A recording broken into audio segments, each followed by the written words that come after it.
नमस्कार and welcome to Bharat Affairs. Atul Subhash के case के बाद में आज के टाइम में काफी ज्यादा चर्चा का विषय बन चुका है एलिमनी को लेकर, और इसी को लेकर सुप्रीम कोर्ट की तरफ से एक हिस्टोरिक जजमेंट सामने निकल के आया है, जहां पर सुप्रीम कोर्ट की तरफ से ये कहा जा रहा है कि जो हस्बैंड की जो करंट वेल्थ है ना, मतलब जो हस्बैंड की जो टोटल जो प्रॉपर्टी है, उस टोटल प्रॉपर्टी में से जो वाइफ है जो डाइवोर्स ले रही है, तो उस वाइफ को करंट वेल्थ से इक्वल तरीके से यहाँ पर एलिमनी नहीं मिलने वाला है। आप यहाँ पर देख पाएंगे, wife can not seek alimony to equalize husband's current wealth. पूरा मामला क्या है इसको बिल्कुल आसान शब्दों में समझेंगे, क्योंकि पिछले कुछ वीक को हम ट्रैक करें तो यहाँ पर सुप्रीम कोर्ट की तरफ से एलिमनी को लेकर या मेरे के फाइनेंशियल मेंटेनेंस को लेकर इंपॉर्टेंट जजमेंट भी सामने आए हैं, और किस तरीके से यहाँ पर सेक्शन 498A का आईपीसी का मिसयूज किया जा रहा है, इस पर भी यहाँ सुप्रीम कोर्ट ने क्या कहा है इस वीडियो में बात करने वाले हैं बिल्कुल आसान शब्दों में। पहले सुप्रीम कोर्ट ने यहाँ पर यह कहा हिंदू मैरिज एक्ट को लेकर कि हिंदू मैरिज जो है ना एक्ट, ये कोई सेक्रामेंट है, एक्चुअली ये सेक्रामेंट है और न ही इसे हम कमर्शियल वेंचर मान सकते हैं। मतलब आज के टाइम में जिस तरीके से मैरिज को एक एज ए कमर्शियल वेंचर माना जा रहा है, मतलब कि मैरिज करना, डाइवोर्स लेना, उसके बाद में एक एलिमनी, एक अच्छी खासी एलिमनी यहाँ पर वाइफ को पे की जाती है, इसको लेकर ना एक विवाद से छिड़ गया है। सुप्रीम कोर्ट भी इस पर कहीं न कहीं अपनी जजमेंट देने में एक अच्छा खासा टाइम ले रही, क्योंकि आज से इसके पहले इस तरह के जो केसेस है ना कमी हमें सुनने को मिलते थे, लेकिन आज के टाइम में ऐसे जो केसेस है अब वो बढ़ चुके हैं। इवन कि सुप्रीम कोर्ट की तरफ से इस बात को कंसर्न्स समझते हुए कहा जा रहा है कि जिस तरीके से जो पिनल लॉज है मैट्रिमोनियल को लेकर, डिस्प्यूट्स को लेकर, इसका किस तरीके से मिसयूज किया जा रहा है, ये काफी चिंता का विषय है। और यहाँ पर वाइफ को इक्वल तरीके से, मतलब इक्वल तरीके से जो हस्बैंड की जो वेल्थ है ना, इसे यहाँ पर एलिमनी के तौर पर नहीं लेनी चाहिए। इवन कि पोस्ट सेपरेशन के बाद में अगर हस्बैंड की जो फाइनेंशियल कंडीशन है अच्छी भी हो जाती है, सक्सेस भी हो जाती है, उसके बाद भी यहाँ पर वाइफ की तरफ से इक्वल तरीके से जो वेल्थ है वो डिमांड नहीं करनी चाहिए। आपको बता दें कि ये जो पूरा जजमेंट है ये जस्टिस BV नागरत्ना और पंकज मित्तल, इनके तरफ, इनके जो बेंचेस थे, इनके तरफ से यहाँ पर जजमेंट सुनाई गई, एक कॉम्प्रिहेंसिव जजमेंट, जहां पर जो पीनल लॉज है और डिटर्मिनेशन ऑफ एलिमनी को लेकर जिस तरीके से मिसयूज किया जा रहा है, इस पर कंसर्न जाहिर किया गया। इवन कि ये भी कहा गया यहाँ पर जजमेंट में कि जो हिंदू मैरिज है ये हमारे स्पिरिचुअल और ट्रेडिशनल नेचर को यहाँ पर इंडिकेट करता है, और स्ट्रेस करते हुए यहाँ पर यह कहा गया कि जो हिंदू मैरिज है ये बेसिकली सोसाइटल हार्मनी को कहीं ना कहीं दिखाता है। लेकिन ये जो पूरा मामला जो आगे हमें देखने को मिल रहा है, बेसिकली ये पूरा लिंक है एलिमनी को लेकर कि एक कपल डाइवोर्स के बाद में किस तरीके से हस्बैंड, यहाँ वाइफ की बात नहीं है, एक हस्बैंड यहाँ पर वाइफ को फाइनेंशियल सिस्टम प्रोवाइड करता है एज ए एलिमनी के तौर पर। ये जो पूरा मामला है ना एक्चुअली जुलाई 2021 का है, जब जुलाई 2021 के टाइम में एक मामला सामने आ रहा है सुप्रीम कोर्ट के सामने, जब एक US बेस्ड IT कंसल्टेंट ये अपनी वाइफ से डाइवोर्स चाहता है, लेकिन इसकी वाइफ जो है वो अपोज करती है इस डाइवोर्स को लेकर, और इसके बदले वो डिमांड करती है एलिमनी,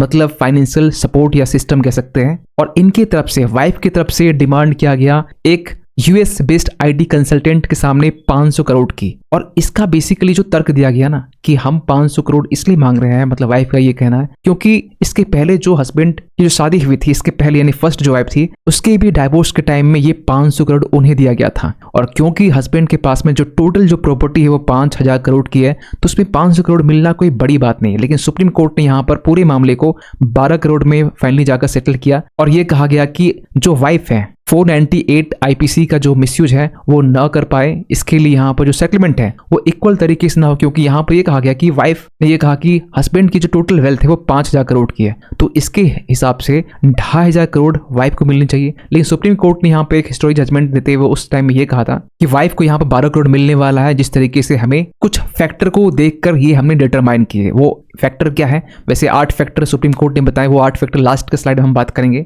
लेकिन इसके बाद में सुप्रीम कोर्ट ने फाइनली ये कह दिया कि wife can not seek alimony to equalize husband's current wealth. Even की सुप्रीम कोर्ट ने एलिमनी को लेकर यह भी कहा कि जो एलिमनी वाइफ को प्रोवाइड की जाती है ना, बेसिकली वाइफ की डिग्निटी और जो स्टैंडर्ड ऑफ लिविंग है इसके आधार पर तय की जाती है कि जो वाइफ है अगर उनके पास में चाइल्ड है तो किस तरीके से उनकी ग्रोथ हो सके, बच्चे का पालन पोषण हो सके, इसके आधार पर यहाँ पे एलिमनी दी जाती है। लेकिन जिस तरीके से इसका 498A का मिसयूज किया जा रहा है, ये काफी चिंताजनक एक विषय बन चुका है। एवं सुप्रीम कोर्ट ने यह भी कहा कि जिस तरीके से हस्बैंड की जो करंट स्टेटस है ना, मान के चलिए कि एक हस्बैंड कोई रिच है, कोई पैसे वाला है, तो जाहिर सी बात है कि यहाँ पर वाइफ को एक अच्छी खासी एलिमनी मिल सकती है। लेकिन अगर वाइफ किसी पुअर हस्बैंड से है, जिनका हस्बैंड पुअर है, उनके साथ में अगर एलिमनी की डिमांड की जा रही है, एक अच्छी खासी एलिमनी, जिस तरीके से अतुल सुभाष के केस में देखा गया कि 85,000 हस्बैंड यहाँ पर अर्न कर रहा है सैलरी के तौर पर, और उससे डिमांड की जा रही है पूरे इस मामला को सेटल करने के लिए 3 करोड़ की। तो इस पर भी सुप्रीम कोर्ट ने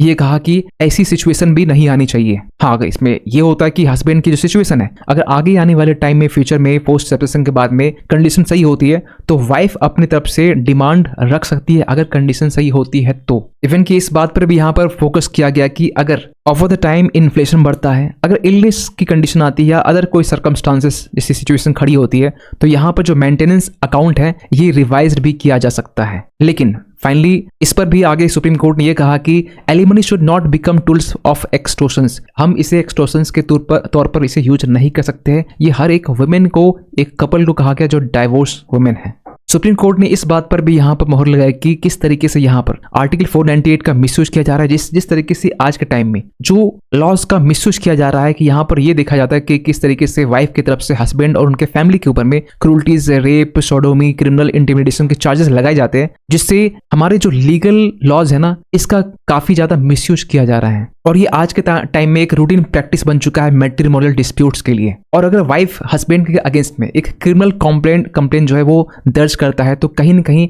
इसे as a platform for negotiation देखा जाता है कि यहाँ पर कैसे हस्बैंड की तरफ से एक मोटी रकम यहाँ पर वसूली जाए सेटलमेंट के लिए। जिस तरीके से अतुल सुभाष के साथ हुआ, उन्हें जस्टिस भी नहीं मिली। इवन की जो जजेस थे उनकी तरफ से भी यहाँ पर अतुल सुभाष की जो वाइफ है, इनके फेवर में ही पूरी जजमेंट जा रही थी। और इसीलिए यहाँ पर इन्होंने फाइनली अपने 24 पेज के जो लेटर है वहां पर ये लिखा कि जस्टिस इज ड्यू, जस्टिस अभी बाकी है। इवन की सुप्रीम कोर्ट ने यहाँ पर यह भी कहा कि strict laws for women welfare के लिए स्ट्रिक्ट लॉज लाने की नीड है, not to threaten extort husband. Justice Nagarathna इन्होंने यहाँ पर वार्न करते हुए कहा कि the women need to be careful about the fact that these strict provisions of law in their hands are beneficial legislations। जो लॉज मतलब जो सेक्शन उनके फेवर में बात करती है 498A, बेसिकली उनकी वेलफेयर के लिए, उनकी बेनिफिट्स के लिए है, न कि हस्बैंड को एक्सटॉर्ट करने के लिए है, न ही हस्बैंड को थ्रेट करने के लिए है। क्योंकि जो वाइफ अपनी हस्बैंड के साथ में रहना चाहती है, उस हस्बैंड के साथ में एक एक्सटॉर्शन मनी, हम ये कहें कि एक अच्छी खासी मोटी रकम सेटलमेंट के लिए मांगी जा रही है,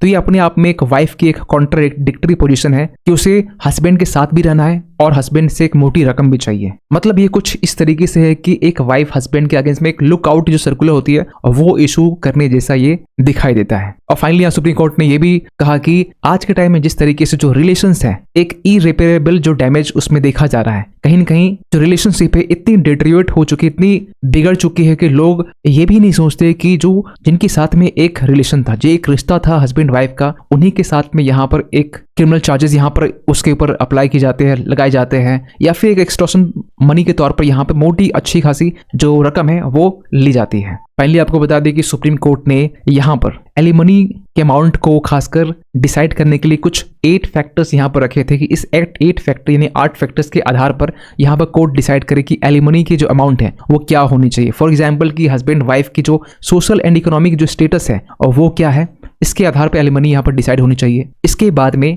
कि वाइफ और चिल्ड्रन, अगर चिल्ड्रन है तो फ्यूचर में इसके बेसिक नीड्स क्या हो सकती है, इसके आधार पर एलिमनी डिसाइड होनी चाहिए। दोनों जो पार्टीज हैं उनकी क्वालिफिकेशन और एम्प्लॉयमेंट स्टेटस क्या है, इस पर भी डिसाइड होनी चाहिए। क्योंकि अगर जो वुमेन है, जो डाइवोर्स वाइफ है, अगर वो एम्प्लॉयमेंट है मतलब काम कर रही है, तो उससे कुछ खास एलिमनी की नीड नहीं होगी, थोड़ी बहुत में काम चल जाएगा। तो उसके बावजूद भी यहाँ पर डिमांड की जाती है बड़ी रकम की, तो ये एक क्वेश्चन मार्क है। और इसको लेकर भी सुप्रीम कोर्ट ने कहा ये भी एक फैक्टर होना चाहिए खासकर एलिमनी अमाउंट को डिसाइड करने में। इवन कि दोनों जो इंडिविजुअल्स है उनके सोर्सेस ऑफ इनकम क्या है, एसेट्स क्या है, ये भी देखा जाएगा। और जो वाइफ जब अपने इन लॉज के यहाँ पर हैं तो उनकी स्टैंडर्ड ऑफ लिविंग क्या है वो भी देखा जाएगा। वाइफ की एम्प्लॉयमेंट स्टेटस देखी जाएगी। और अगर वाइफ एम्प्लॉयड नहीं है तो जो लीगल एक्सपेंसेस चाहिए वाइफ को अपनी जिंदगी गुजारने के लिए, हम ये कह सकें लाइफ को आगे ले जाने के लिए, उसके लिए जो रिजनेबल अमाउंट चाहिए उस पर भी हमें फोकस करने की नीड है। और फाइनली 8 में यहाँ पे ये कहा गया कि हस्बैंड की जो फाइनेंशियल स्टेटस है वो भी देखना बहुत जरूरी है, इंक्लूडिंग हिज अर्निंग्स या अदर रिस्पॉन्सिबिलिटीज, ये भी हमें देखने की जरूरत है ताकि